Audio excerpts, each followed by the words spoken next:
የጠቅላይ ሚኒስትር አብይ አህመድ የቅርብ ሰው ተባብረን እናጥፋቸው ሲሉ የትግል ጥሪ ያቀረቡ ሚኒስትሩ በማያባራ ትንኮሳና የክተት ድምጽ ህዝባችን ሰልችቷል ያሉ ሲሆን ለዲያስፖራዎችና ለወጣቶችም ይፋዊ የትግል ጥሪ አሰምተዋል። ታደምጡታላችሁ። መቀሌ ላይ የህወሓትን የግዳጅ ወታደራዊ አፈሳ ለማስቆም ከባድ ህዝባዊ አመጽ በድንገት ገንፍሎ ተቀጣጥሏል። ህወሓት ለጦርነት የጀመረው የወጣቶች የግዳጅ አፈሳ መቀሌ ላይ ያልጠበቀው ከባድ ተቃውሞ ገጥሞታል። ከመሸ የተሰማውን መረጃ ታደምጡታላችሁ። ዘለንስኪ በእርግጠኝነት ሩሲያን እንበቀላታለን ሲሉ ተደመጡ።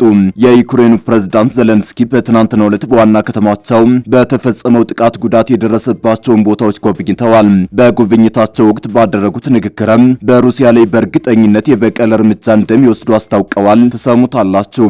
አሜሪካዊ አይሁድ ለኢራን በመሰለል ክስ ተመሰረተበት። አንድ ኗሪነቱ እስራኤል ውስጥ የሆነ አሜሪካዊ አይሁድ ለኢራን በመሰለል ክስ እንደተመሰረተበት የእስራኤል አቃቤ ሕግ ጽሕፈት ቤት አስታውቋል። አደምጡታላችሁ። አክብሮታዊ ሰላምታችን በያላችሁበት የዓለም ዳርቻ ይድረሳችሁ። የተወደዳችሁ የአንድ አፍታ ሚዲያ ቤተሰቦች ከአንድ አፍታ ለአሁኑ መደመጥ አለባቸው ያልናቸውን ዜናዎች ወደ እናንተ የምናደርስበት ሰዓት ላይ ተገኝተናል። አብራችሁን ትቆዩ ዘንድ ግብዣችን ነው።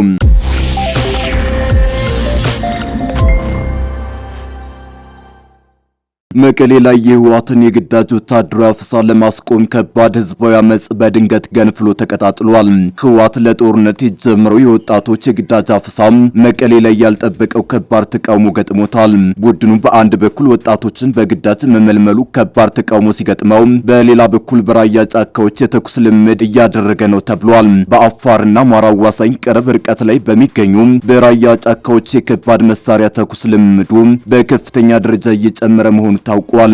በገጠመው ከባድ ክፍፍልና ህዝባዊ ተቃውሞ የበረታበት የነ ደብረጽዮን ገብረ ሚካኤል ቡድን ባልሞት ባይ ተጋዳይነት እየተፍጨረጨረ ነው። ወጣቶችን በግዳጅ አፍሶ ለጦርነት ለማሰለፍ እየተሯሯጠ የሚገኘው ቡድኑ አብዛኛው ወጣት አስቀድሞ ከትግራይ በመውጣት እንዳሰበው በቂ ኃይል አላገኘም። መሄጃ አጥተው የቀሩትን ወጣቶች በየመንደሩ አፍሶ አልበቃ ያለው ቡድኑ በዋና መቀመጫው መቀሌ ከተማ ተመሳሳይ ወታደራዊ አፈሳ ጀምሯል። መቀሌ ላይ የተጀመረው አፈሳ እንዳሰበው ሳይሆን ቀርቶ እናቶች ልጆቻቸውን አሳልፈው ላለመስጠት አሳሾቹን በድንጋይ ወግረው አባረዋቸዋል። የወጣቶች አስገዳጅ ወታደራዊ ምልመላ በመቀሌ ተቃውሞ በመቀስቀሱ ለአፈሳ የተሰለፉ መኪኖች በድንጋይ እየተመቱ ሲያመልጡ ታይተዋል። ዛሬ አርብ ከመቀሌ የወጣው ቪዲዮ እናቶች የጀመሩት እንቢታ ወደ ህዝባዊ ቁጣ ተቀጣጥሎ በተወሰኑ የከተማዋ አካባቢዎች ለአፈሳ የተሰለፉ ተሳደው ተመልሰዋል። በግዳጅ የታፈሱ ወጣቶችን በሚያጓጉዙ ተሽከርካሪዎች ላይ መንገድ በመዝጋትና በድንጋይ በማሳደድ የተጀመረው ተቃውሞ ህዝቡን ለተቃውሞ እያነሳሳው ነው ተብሏል። የዛሬው የመቀሌ ቁጣ ህዝቡ በግዳጅ ወታደራዊ አፈሳው ላይ ያለውን ብርቱ ተቃውሞ የሚያንጸባርቅ መሆኑ ተገልጿል። እናቶች ልጆቻቸውን ለጦርነት አሳልፈው ላለመስጠት ያደረጉት ድፍረት የተሞላበት ተቃውሞ መቀሌ ከተማን ከፍተኛ ውጥረት ላይ ጥሏታል ተብሏል። የዛሬው ተቃውሞ በትግራይ የታፈነው የህዝብ ቁጣ ሊገነፍል እንደሚችል እየተገለጸ ሲሆን ወደ አዲስ አበባ የሸሹ የለውጥ ኃይሎችን ግፊት እያደረጉ ነው። በማህበራዊ ሚዲያዎች ላይ በስፋት የተጋሩ ተንቀሳቃሽ ምስሎች በግዳጅ የታፈሱ ወጣቶችን ለማጓጓዝ የተዘጋጁ ተሽከርካሪዎች ላይ ድንጋይ ሲወረወር ይታያል። የአይን እማኞች እንደተናገሩት የተሰበሰበው ህዝብ ወጣቶቹ ወደ ወታደራዊ ካምፖች እንዳይወሰዱ ለመከላከል ተሽከርካሪዎችን ለማስቆም ሞክሯል። በመቀሌ ተቃውሞ የገነፈለው በተለያዩ ትግራይ ክልል አካባቢዎች እየተካሄደ ስላለው አስገዳጅ አፈሳ የሚወጡ ሪፖርቶች ከፍተኛ ስጋት በፈጠሩበት ወቅት ነው። የህዝቡን ተቃውሞ ያንጸባርቃል የተባለው የመቀሌው አመጽ አፈሳው ካልቆመ መሰል ተቃውሞዎች ወደ ሌሎች አካባቢ ሊስፋፋ እንደሚችል እየተጠቆመ ነው። በህወሓት ላይ ህዝባዊ አመጽ ከተቀጣጠለ ከአዲስ አበባ ግፊት እያደረገ ያለው የትግራይ ለውጥ ፈላጊ ኃይሉ በፌዴራል መንግስት ተደግፎ ሊንቀሳቀስ እንደሚችል ይጠበቃል። ህዝቡ እንዲያምጽ በተደጋጋሚ ጥሪ የሚያቀርበው በነ ጀነራል ጻድቃን ገብረተንሳይ የሚመራው የትግራይ ለውጥ ፈላጊዎች ስብስብ ህወሓትን አስወግዶ ትግራይ የመግባት ፍላጎት አለው። ለዚህም የፌዴራል መንግስት ድጋፍ በነ ደብረጽዮን ላይ አስቸኳይ እርምጃ እንዲወሰድ ግፊት እያደረገ ይገኛል። በመንግስት በኩል የለውጥ እንቅስቃሴውን የመደገፍ አዝማሚያ ያለ ቢመስልም በውትወታ እርምጃ መውሰዱ ወደ ጦርነት ያስገባኛል ብሎ ስለሚሰጋም ጥንቃቄ የተሞላበትን አካሄድ እንደሚከተል ይጠበቃል።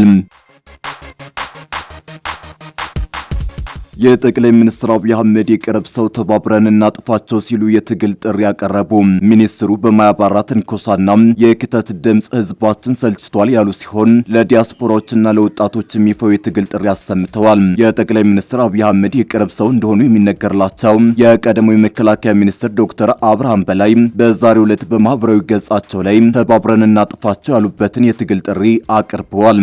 ዶክተር አብርሃም ህወሓትን ተባብረን እናጥፋው የትግራይ እናቶች እንታደግ ብለዋል። በዚህ ጨቋኝ አፋይ ድርጊቱ የበሰበሰና የበለዘ ማንነቱና ወንጀሉ እንዳይታወቅ ሲል ብቻ ትግራይ የስልጣኔ የሃይማኖት እምነት የባህል የቅርስና ታሪክ ከባቢነቷን አደበዘዘው በማያባራ ትንኮሳና የክተት ድምፅ ህዝባችን አደነዘዘው አሰለቸው ያሉት ሚኒስትሩ ይባስ ብሎ ህፃናት ከየእናቶቻቸው ጉያ በአፈሙስ እያፈሰ እያጎረ ከትግራይ ህዝብ አልፎ የሀገራችን ኢትዮጵያ ጡት ነካሽ በመሆን ከጠላቶቿ ጋር ወግኖ ሊወጋት ጦርነትን እየቧጠጠ ይገኛል። ታዲያ ይህ የበሰበሰ ስብስብ በየትኛው መለኪያ ነው ከትግራይ የበቀለው?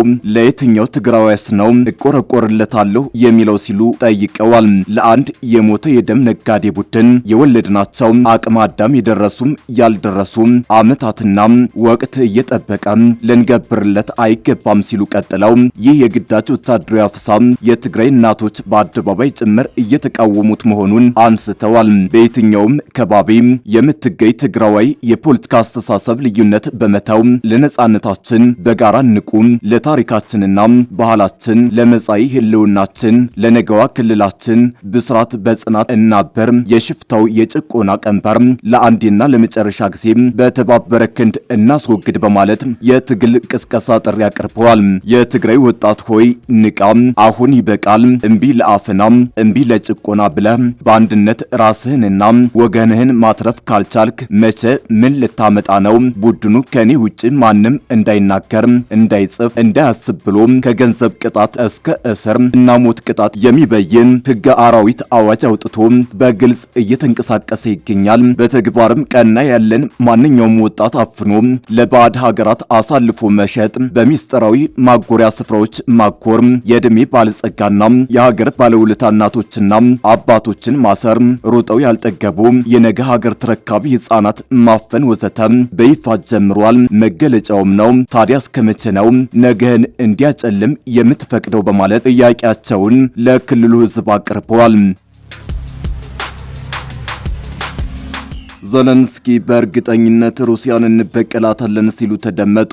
የዩክሬኑ ፕሬዝዳንት ዘለንስኪ በትናንትናው ዕለት በዋና ከተማቸው በተፈጸመው ጥቃት ጉዳት የደረሰባቸውን ቦታዎች ጎብኝተዋል። በጉብኝታቸው ወቅት ባደረጉት ንግግርም በሩሲያ ላይ በእርግጠኝነት የበቀል እርምጃ እንደሚወስዱ አስታውቀዋል። ከጉብኝቱ በኋላ በቴሌግራም ገጻቸው ላይ ባስተላለፉት መልእክት ትናንት በሩሲያ ጥቃት በተፈጸመባቸው 3 ቦታዎች ላይ አሁንም ህይወት የማዳን ፍለጋው ቀጥሏል። የአደጋ ጊዜ ሰራተኞች ፍርስራሾችን እየጠረጉ ቢሆንም እስካሁን 10 ሰዎች የት እንዳሉ አልታወቀም። በዚህ ጥቃት 30 ሰዎች መገደላቸው የተረጋገጠ ሲሆን ለቤተሰቦቻቸው መጽናናትን እመኛለሁ ያሉት ዘለንስኪ ህፃናትን ጨምሮ በመቶዎች የሚቆጠሩ መቁሰላቸውንም አስረድተዋል። ትናንት በኪየቭ ብቻም ሳይሆን በሌሎች ግዛቶች ውስጥም ድብደባ መከናወኑን ያስረዱት ፕሬዝዳንቱ በኪሪቪ ሩህ 1 ጋራዥ፣ 2 ትምህርት ቤቶችና የመኖሪያ ህንፃዎች ጉዳት እንደደረሰባቸውና 7 ሰዎች እንደቆሰሉ ጠቅሰዋል። እንዲሁም በኬርሰን ግዛት ደግሞ አንድ ሆስፒታል በሚሳኤል መመታቱን ገልጸዋል። ሲያስረዱ ሩሲያውያን ምን ኢላማ እንዳደረጉ ያውቁ ነበር።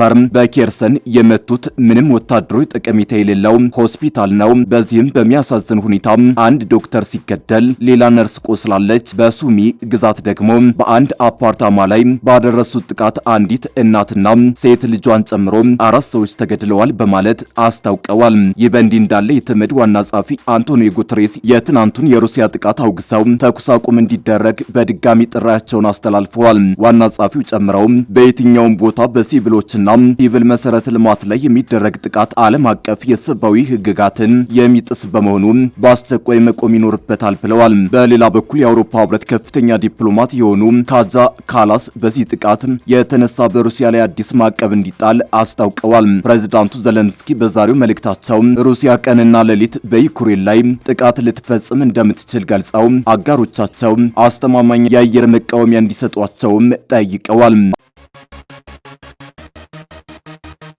አንድ ነዋሪነቱ እስራኤል ውስጥ የሆነ አሜሪካዊ አይሁድ ለኢራን በመሰለል ክስ እንደተመሰረተበት የእስራኤል አቃቤ ሕግ ጽሕፈት ቤት አስታወቀ።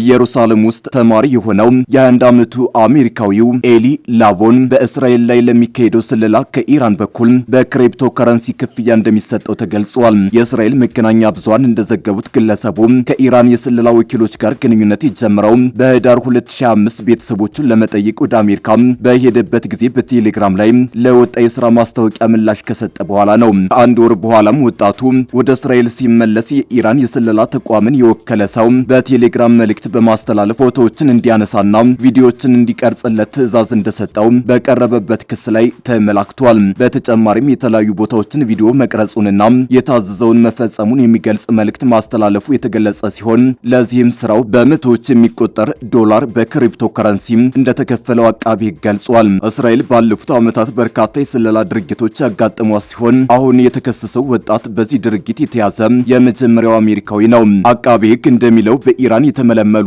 ሰላዮች ካስተላለፏቸው ቪዲዮዎች መካከል በርካታዎቹ ኢራን ላይ በፈጸመቻቸው የሚሳኤል ጥቃቶች ኢላማ ሆነዋል። ባለፈው ሰኔ ወር መጀመሪያ ላይ በቁጥጥር ስር የዋለው ላቦን ላይ ከውጭ የስለላ ወኪል ጋር በመገናኘት 2 ክሶች እንዲሁም ለጠላት ጠቃሚ የሆኑ መረጃዎችን አሳልፎ በመስጠት 14 ክሶች እንደቀረቡበት ተዘግቧል።